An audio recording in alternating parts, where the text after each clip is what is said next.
As many of you probably know by now, editing is the most important skill to have while in a build fight. Being able to swiftly edit builds and seamlessly transition between multiple edits often is what gives you the upper hand on your enemies. In the past, we've made a few videos of some different edits and how to use them. Today, we'll be focusing on a few techniques to help you actually make these edits as quickly as possible.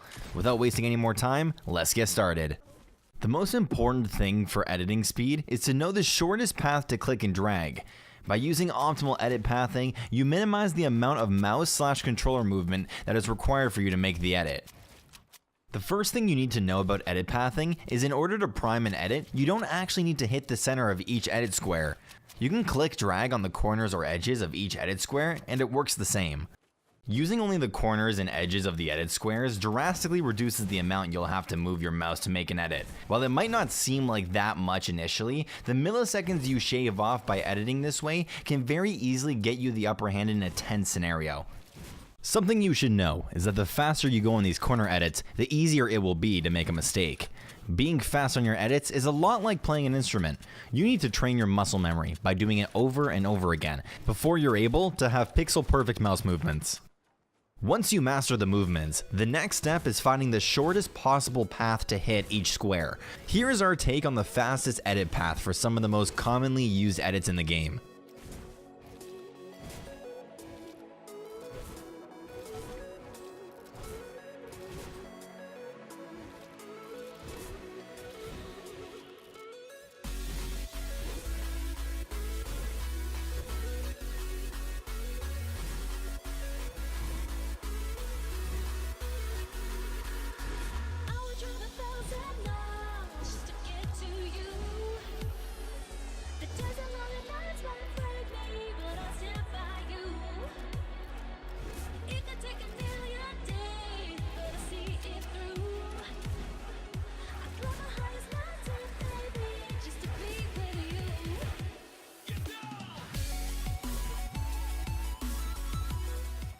This next technique is a really simple trick that you probably already know. Instead of manually clicking on each edit square to reset an edit, you can simply hit the reset key to set a build back to its default state.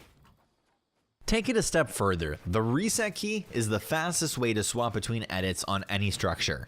If you're not using the reset button when trying to swap between edits on the same structure, you end up doing a lot more work than required. To do this, you might have to break a habit you may have where you instantly confirm your edit after resetting it. Instead of confirming the edit upon swapping, you want to hit the reset button, highlight a new edit, then confirm. While swapping between edits is generally situational, being able to do so is good for certain editing tricks like flipping a pyramid and can be used to really mind game your opponents in turtling scenarios. The scroll wheel reset is the fastest and easiest way to reset a build. Doing the scroll wheel reset is really easy. You just need to go into your keybind settings and look for the reset building edit and building edit keys and set the secondary binds for both to mouse wheel up or mouse wheel down based on your preference. From there on, all you have to do is move your scroll wheel 2 clicks in the correct direction and you'll be able to scroll wheel reset to your heart's content. As you can see, by using the scroll wheel reset, you can make an edit and reset it so quickly you can barely tell the edit was made at all. This comes in handy in a couple of situations. The first is an edit reset bait, where you make an edit then reset it immediately, baiting the other players into shooting and destroying your wall. This trick also comes in handy when you need to make awkward angle edits. Let's say you're turtling and want to make an edit play with your ceiling. You want to reset as soon as you get your shot off, but catching the angles to reset can be awkward by conventional means.